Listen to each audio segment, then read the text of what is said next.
How's it going, everyone? Welcome back to the BFIT Boys. I'm back already. Back already. Out of back retirement. like he never left. Out of retirement. No, we're just working ahead, so we're filming this at the very beginning of April, but it will probably go live mid-April. That's why I'm back with Cody, and we're getting into episode 12. I believe. Yeah, making good progress. Cody, what are we talking about today? First topic we're going to talk about is a question that I don't know if I got asked this or I saw it, but I'm like, it would be a good thing to talk about. Is soreness a good indicator of a good workout? And my answer is it depends. As with most things in fitness. Yeah. There's never a yes or no. Yeah, it's never a yes or no. So if someone's telling you this is how it is, this is how it should be, this is the only way it's done, be very skeptical of what they are saying. I feel like the next question is always, well, how's your food and sleep? Well, that's three. Yeah, but with this one, no, not really. I'll give short answers first. No, it's not a good indicator, but because, and I think a lot of times in CrossFit we tend to just strive for just wrecking ourselves, and that happens in CrossFit, whether it be good or bad. But when you are overly sore and can't walk, or can't lift your arms and stuff the next day or two, that's not necessarily a sign of a good workout stimulus. That's a sign that you probably overdid it. You probably did too much volume. A little bit of soreness is a sign that you did a little bit of muscle damage. And you can still function and do everything, okay? And you could probably still work out a little bit. But if it's like a debilitating soreness, that is not a sign of a good workout. That is a sign that you overdid the last workout that you did. So basically, the second open workout was just not because everyone was sore. No, the second one I didn't think was bad. It was the third one. Oh, was it the third? The thruster chest to bar one? Oh, yeah. Okay. I was thinking hammies and glutes. Yeah, that is the one I was definitely overtrained on that one. I didn't work out for 7 days after that one. So, yeah. But again, I'm not saying that you should never do that. I wouldn't recommend it often. You don't even have to do that. But if you do, it's not the end of the world. I would just take a couple of days off after. Let your body recover. You're not going to get any more fit. You're not going to gain any more muscle when your body's recovering because your body's going to be using all of the nutrients and stuff that you consume to try and repair your body. Okay? Yeah. You're just trying to get back to baseline at that point. So don't waste, quote unquote, those nutrients and energy that your body would be using for recovery to just add on more recovery that it's going to take. So you're taking away from one thing, kind of was that robbing Peter to pay Paul. You're kind of doing that when it comes to the muscle recovery sense. Yeah. And I know like in CrossFit, we tend to have those workouts sometimes that will do that to us. I try not to program those all the time, but first one that comes to mind is the workout Karen. Okay. It's a good test of muscular endurance. 150 wall balls as fast as you can go. And if you go balls to the wall and go as fast as you can, as hard as you can, there's a good chance that you're going to be sore for a couple days. Yeah. It's a good test of rage and anger, too. Yeah. It's a good way to let those demons out. But that would be one where you can easily overtrain your legs. Okay? But you got, think of that going into it. Okay? Like, okay, if I don't want to do that today, let's scale it down. Let's go a lighter wall ball. Let's go less wall balls, Yeah. Or just be cognizant of what you're doing the next couple days. And I try, like I said, when it comes to my programming, I try not to be like, if we do Karen on Tuesday, I'm going to try not to have a squat Wednesday, Thursday, at least make it Friday by the time we do some more squatting to hopefully let that soreness dissipate. Yeah. I think with fitness, a general kind of idea on a major and micro scale is just to play the long game, because you don't want to burn out, over long periods of time. Like muscle and endurance, it's going to stack over years. And once you hit like 4 or 5 year mark, all of that is just going to stack on top of each other. And also just during the week too, I feel like I don't want to wreck my body on Monday so that I can't work out on Tuesday and Wednesday. Yep. Like I want to work out as much as possible. So you kind of have to leave a little bit in the tank, but I feel like around Thursday or Friday is whenever my body's just like, it does catch up. That's why I always take my rest days on Thursday or Friday. That's kind of when it stacks up for me. Fitness is definitely playing the game of delayed gratification. Everybody always wants results now, but in fitness, you gotta have the patience and play the long game, because you will see results very quickly, especially when you first get into fitness and you haven't been doing that. But once you've been in it for a while, like myself, been lifting for 8-10 years, I'm not going to see nearly as many return on investment as I would when I was very new to fitness. So that's why you got to be a little bit smarter about when you're going to push things balls to the wall. You got to be kind of strategic about it, because I can't come in and do that every day. Now I know I'm not that old. I'm only 28, and I know there are masters athletes that are in their late 30s and 40s. They're like, oh geez, who's this guy talking? But I understand the game and how it works, because you don't want to have to wake up every day barely being able to get out of bed and have to go take a hot shower or rub some biofreeze on to get moving. Okay, you want to be able to get up and get moving immediately without having to do those things. So. And it's going to pay even more dividends down the road, talking like just health-wise. I heard this on a podcast, and I thought this was very good. Like when you look at, someone in their 60s and 70s, someone who's been active and is like taking care of their bodies, even worked out often, versus someone who has never done something like that, it's like two completely different species of like humans. One can barely get out of the chair, can barely walk, might be overweight, maybe relying on a walker, versus the other one out there gardening, out there walking around, driving on their own, getting their groceries, carrying them in by themselves, fully functioning human. Now, it might be a little bit slower than us at our younger age, but still able to do 99% of the things we're able to do at 60 and 70. Yeah. So when it comes to working out and fitness, you just and sometimes I forget that too. Like, I want to do this, I want to hit this heavy lift now, and I'll try it over and over again. But I got to pull myself back, pull in the reins a little bit, and think about long term. Like, is this benefiting me in the long term? Or am I being selfish right now, trying to hit this PR, trying to prove myself on the leaderboard or whatever? It's like, okay, no, take a step back. There is a time and place when it is when it is good to be competitive and to have that little bit of competitiveness in community and everything. That's what drives us. That's what keeps us coming back. But you got to listen to your body a little bit too, and just keep in mind that we're not doing this. We are doing this for the now, but we're also doing this probably even more for the later in life. Yeah. Because while you're taking away 30 minutes to an hour a day now to work out, that's going to add years to your life. Yeah, no kidding. Years. Yeah. I saw a graphic the other day. It was like the diameter of two different people's thighs. And I forgot if it showed bone or muscle, what the main statistic was. I think it was muscle. But anyways, it was both on 80-year-old people. Yeah, my water bottles just make just. Oh, that's your water bottle? Yeah. It sounded like it was outside. Yeah, it's just making a noise over here. What have been hearing on podcasts. That's all right. Carry on. Anyways, you might hear Cody's mic or water bottle through his mic, but that's okay.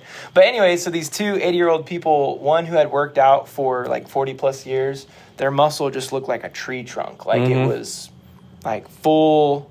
I don't know how to explain it, but you can always tell a healthy body compared to not a healthy body. And so the muscle was just full. There was no marks in it. And then the person that hadn't worked out for the past 40 years, lines and shriveled, not as thick. You could probably see that, and it could have been bone even, because I think it was bone and muscle. Okay, I would say, because you'll definitely see in bone, because just like muscles, muscles adapt to a stimulus we're giving it. Over time, your bones will also adapt to your stimulus and become stronger and more dense bones and not break as we grow older. That's especially crazy. In it's super important, especially in females too, as they get older. You're all of our bones get more brittle, but it seems to be more prevalent in females that their bone density is less, and that could be just because multiple factors of not lifting as much. I don't know all the factors, but that just seems to be what the science says about that. But you can greatly diminish your chances of having brittle bones by lifting weights when you are younger and throughout getting older as well. And I always say this, and I just want to reiterate, it's lifting heavy in quotes, because heavy is relative. That doesn't mean 1 rep maxes all the time, but within a certain, like, you can be heavy while also doing 10 reps. You can be heavy in a relative rep range. Like, heavy doesn't, like I just said, like, heavy doesn't mean you're doing 1 rep maxes. Like, I can do a heavy set of 10 and get a pretty good stimulus and send a good stimulus to build muscle and, like, I guess the stimulus also to, like, build your bones up as well, if that makes sense. Like, strength training, heavy. You just don't have to be 1 rep maxing all the time. Yeah, and I think just people kind of lose sight of what heavy means. Like, you can make anything heavy. I could do 30 reps and make it really heavy by the end. It's not the smart. I wouldn't say that's the best way to lift heavy. I would say anywhere in the 4 to 12 range is probably your best bang for your buck. Probably even 6 to 12 range. But, you know, for overall strength, in the 1 to 4 range. For hypertrophy, probably in that 6 to 12 range. Yeah. That always just blows my mind. Like, that the human body, your bones can get bigger. Like, I can see muscles getting bigger with, you know, stress on it, but that's crazy. If you just tell your mind, like, hey, like, I'm not quitting. This is what we do now. It's like, all right, well, body, we got to get in shape. Yeah. We got to change. So, but hey, it gets easier the more you do it. It does get easier. It's hard to have patience sometimes, but yeah, it's a good way to practice trust. Like, hey, you know, even though I might not see results today, right now, you know, I'm going to see them 3 months, 6 months, a year later. So, yeah, absolutely, for sure. Yeah. You have another topic? Oh yeah, we can talk a little bit about, because we want to talk a little bit about programming here at the gym. We'll dive in a little bit to this. Cool. So, today is April 1st, and it's first day back of running. Right? First day back. We are doing on Mondays. Yeah. So, sweet. What we've been doing, we'll kind of talk about Mondays right now, because Mondays have been a topic here in the gym since the new year. So Mondays, we've switched to, not really switched. We just changed up a little bit our conditioning aspects. So, we have a strength portion to start off class. So the first 3 months, it was front squats. Got really good at front squats. And then the second half of class, we split it into, you have a choice. Okay, you have a choice of either some extra strength work or some conditioning work. Okay, and CrossFit term metabolic conditioning. That's why we get Metcon for short. Okay, we just shorten that up, acronyms. I didn't even know that. Yep. Wow. Yep, that's what CrossFit calls their metabolic conditioning. Learn something new every day. Yep. So we would traditionally, before this year, would do a Metcon that is more standard CrossFit style. So you're gonna do something different every time. So you might do, you know, power cleans and box jumps and rowing 3 rounds of a certain amount of rep range as fast as you can. Mm-hmm. Or you might do an AMRAP, as many reps as possible in a certain amount of time. Okay. Well, I had this idea, and me and Brad talked about it, and we discussed. We've kind of switched it to, we still have conditioning, all right, but it is now one piece of equipment, and we're doing it in 4-week blocks. So, like, January was rowing only on Mondays. Oh, wow. February was skiing. March, biking. This month, running. Okay, so kind of the thought process behind that, the conditioning aspect, is you're still going to push yourself balls to the wall. You're still going to get the same heart rate response as you would in the Metcon, okay? But we're varying our different stimuluses. So, like, week 1 of the machines, it looked like a 10-minute max calorie machine. So you're sustaining a pace, a little bit longer duration. That's terrible. Anything 10 minutes, dude. That's terrible. So it's a little bit longer time, okay? You got to sustain it the whole time, because you come out balls to the wall, you're going to fall off at the end. So it's got to pace it, okay? The second week is you got 5 minutes and just 2 rounds. You're going to do a 60-calorie machine for guys or a 45-calorie machine for ladies. So it's going to be a little bit shorter distance, but you got to still kind of time it out to where you're still getting a certain amount of rest afterwards. So you might do the first one in 3 minutes, but if you went as hard as you could, you might be 4:30 on the second one and lose a bunch of time. So you got to kind of game it and try and be consistent. Again, come back to pacing. Week 3, you got 4 rounds of a 25/20 calorie machine, and you do that every 3 minutes.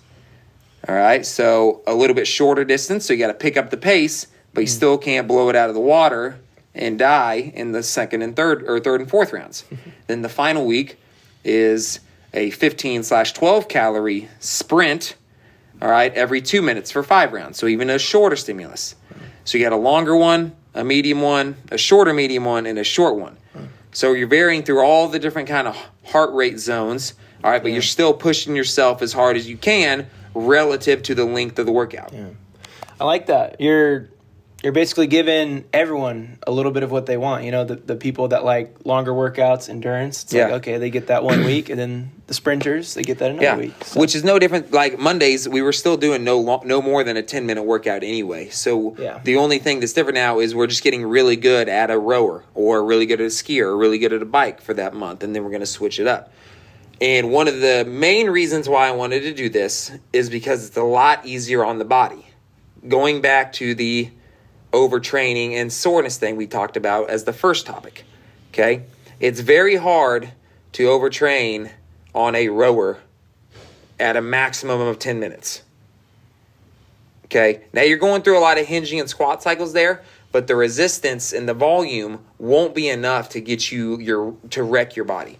Whereas if I have, a similar movement with a barbell, a deadlift, whereas if I did that many deadlifts as many times as I rode for 10 minutes, you'd be wrecked. Holy cow. Okay, but I'm still getting that heart rate up. All right, I'm still doing my conditioning, working on my aerobic capacity, and all while not wrecking the body. Yeah. So that has been my number one reason why pushing this is because you're still getting the benefits from the breathing side. Yeah. But you're not destroying your body, so you got more on the back end of the week, like you were talking about. Yeah. You're not as sore come Thursday, Friday, Saturday. Yeah. So just bringing down your overall fatigue. Wow. And for someone that wants to do strength, they're more worried about the strength and the conditioning. You don't even have to do the conditioning on Mondays because we offer like accessory strength. So like after our front squats, the first half of the week or the first 3 months of the year, we offered some accessory work. We did a variety of lunges. We did a variety of single leg squats. We did a variety of front rack holds, or not a variety. We did front rack holds to work on that front rack position of your squats to help you get better there. So we cycled through different movements every 3 weeks to help build up help be an accessory to your front squat to help you get better at that. Jeez.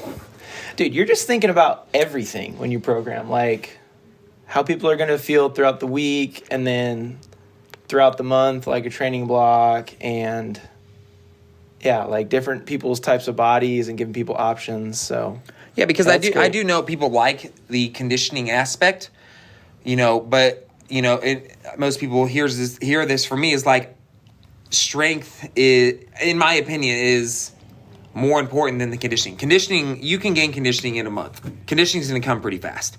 Well, depends on what type of conditioning. Well, unless you're trying to run ultra marathons, then you're going to have to train for a couple years. Because I've been at it for like two and a half months, dude, and it's like just now kind of getting easy. I'm like, well, when you're running 10, 15 miles at a time, it's going to take But for base level conditioning that you need to function in real life, it's going to come pretty quick. Whereas strength, we all know this takes a long time, but it takes a long time to lose as well. So building that up, and as you get older, I think strength even becomes more and more important as you get older for reasons we talked about earlier in the podcast. Yes, it does. It definitely does. And when I'm 65, I'm going to care less about how fast I can run a mile versus, can I still push myself up off the ground and play with my grandkids? Yeah. That's a lot more important to me than my aerobic capacity. Yeah. More practical. Yeah. Strength is more practical for the back half of your life. Basically everything, but that's neither here nor there. But like I said, I know some people like conditioning, so they can still get this conditioning aspect, but it's not nearly as hard on your body as a traditional standard CrossFit workout.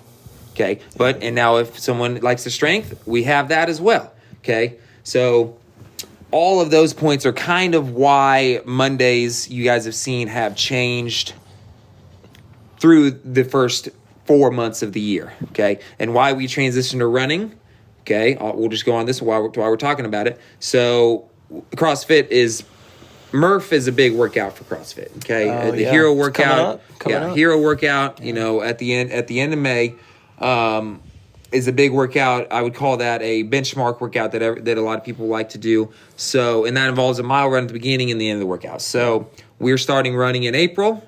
Just so happens that it's 70 degrees today and the humidity is 110%. Yeah. So welcome to spring. But so we're starting off the month with some running. But I'm not making people run for 10 minutes. I'm doing running backwards because running is a little bit harder on the body. So we're going to slowly build up with running because you got to think of the impact of your joints, landing over and over again.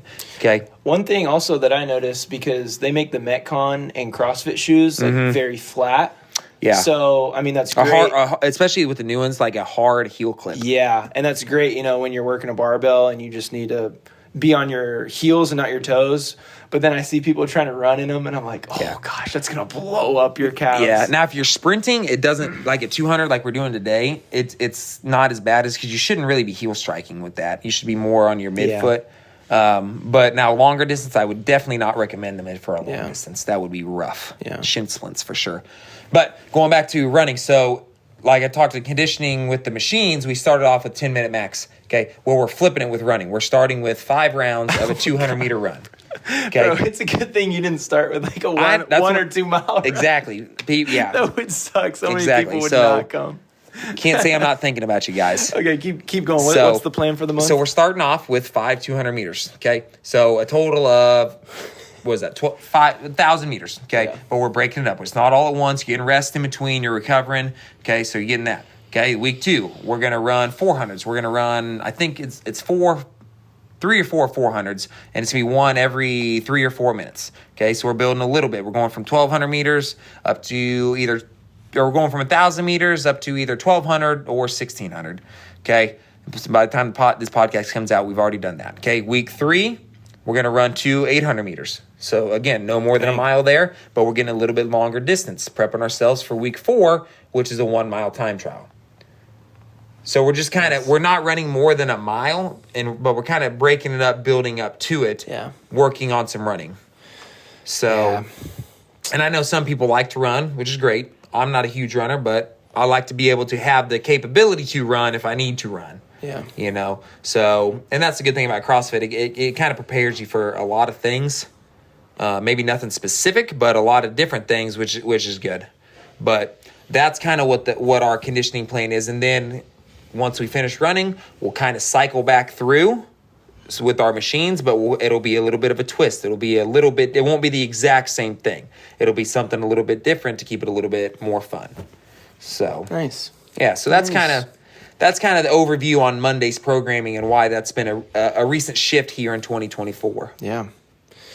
Man, once it gets above 800 meters at one time, that's when it starts to I know. I'm all about them short runs. Crap on me, I can run 200-meter intervals today pretty consistently for a few rounds. That's solid. Yeah. Dude, in high school, so I was a long-distance person, and all the long-distance people would have to run, like, the mile, 2-mile, 800, and either open 8 or 4x4, like, if the team wasn't small. So, like, every track meet, I'm running 3.5, 4 miles. Gosh, and that the sounds 800 terrible. and 4x8 was always my least favorite. Because you got to sprint pretty much. Yeah, it's like, do you sprint? Do you save a little bit? No. You just die. Especially the 400. Do that but I guess both of them are, they're just lengthy sprints is what they are. Yeah. That range is brutal. Yeah, I remember we did the 800-meter time trial here. It was last year, 2 years ago. And I had Aaron Kearns, who runs track at Central. He was like pacing me, and we took off, and it was like a dead sprint. I'm like, "What are we doing?" He's like, "You got to sprint, or you got to run this fast if you want to." You know, I'm like, "Oh my gosh!" Really, the strategy is to just sprint the first 400 and then survive, and then hang on, hold on as much as you can, and you just know it's going to be excruciating pain. Yeah, but. That's you true. Go faster that way than holding some and trying to go fast on the back end. Yeah, running's about the only thing I would do that in. And then when it comes to a CrossFit workout, I'm pacing that thing from the start, and then I'll pick up at the end. Yeah, nice. Yeah. But don't lose hope, guys. Like, once you get your cardio up and you're able to run and then just go throughout the day and open your lungs, you just feel like a superhero. And once you're strong and you can just lift all the things without, to get all the groceries in one trip, because we're doing farmers carries more now, you're going to feel so good. Yep, that's true. Build that self-esteem, baby. That is true. I have been swimming lately because I'm coming off of a bulk and I need to lose weight, but I don't want to lose that much muscle. So swimming has been a great A way. little resistance with the water pulling, Yes. kind of like lats. Yeah. So I keep my shoulders, keep my, what are these, triceps? Yeah, I don't know if you get much pressing, but you definitely get your lats and then your legs well, just. Yeah, when you pull, it's like lats and triceps right here is where I feel them. I don't know if I'm swimming wrong. It's probably but- because you're just bracing that, because triceps kind of form. This is the Yeah. motion of the triceps. Yeah, it's just But kind of bringing you're probably it getting back. really tight. Yeah, Probably I am. stabilizing your arm. That's probably what it is. But dude, I'm like seeing results because Really? I've never. You know why? Because You're getting ready to say it. You've never swam before, and it's something new. It is. Because And if you look, I'm because if you look at trying the it out. Olympic swimmers, they ain't jacked. Yeah, they're But it's because thin. they've been doing it their whole lives. Yeah, you they're- haven't they're- been doing it your whole life, so it's something new. So you'll see results. Well, I'm not trying to get like jacked. I know. I'm just trying to keep muscle as Yeah, I'm yeah, yeah. thinning down, and so my waist is getting thinner, and I'm like keeping it up top. I'm like, yo, this is a good cut. you know? Also, because you're still doing some resistance training too, and like I said, muscle's easier to maintain because Yeah. it's longer to get. You really only have to like. I don't remember I'm trying to remember what the research is, but there's a couple different studies where if you work out 2 weeks and then take a full week off, 2 weeks, full week off, 2 weeks, full week off, Really? like you get just as much results as if you don't take any time Oh off. gosh. Yeah. But I get depressed from taking time Well, off. and it can be a mental thing, but also that could be coming in the gym and not going balls to the wall. Yeah. The whole, every day. You come in, do a little mobility sesh, just get a little pump sesh, maybe use some bands, Yeah. in and out. Yeah. Yeah, I've been trying to like spread out muscle groups, but I pretty much I've been having to do 2-a-days every day just to lose weight because I have to lose 15 pounds in 2 months. I've got 8 weeks until my next race, and I got to get down to like 160, 165. So Were you at like 175? I'm at 177 last I weighed, and at the top of the bulk I was 189. Oh, you're on a good pace then. Yeah, You I'm don't a want to good lose too pace, fast. but, 'Cause the yeah. faster you lose, the more muscle you're going to lose anyway. The slower you go, you'll be able Yeah, to maintain but I've more only got muscle. 8 weeks left, bro. You know how hard running is with an extra 10 pounds? No, I mean, I believe you 100%. like I I believe you feel 100%. I feel like every pound almost. We're So playing the long game it's here. fun. Yeah, it's fun. But All right. yeah, those are some good topics. Yeah. What are we? We're This 27 podcast minutes. is a little bit shorter, but that's all right. Let us Yeah. know if you like the shorter podcast or if you like the longer, like about an hour long ones, Yeah. because we can split them up and like we've said before, like make sure you guys, if you have questions, like ask me or send it on the BFIT Instagram page or Facebook page, because we're always wanting to like pump out more information to you guys. Yeah. So we don't want to just talk. We want to talk about things that will help you guys that you can grasp and apply to your life, apply to your fitness journey. So yeah, for sure. yeah. All right. That's good timing. BFIT Boys, episode 12. In the books. Signing out. Until next time.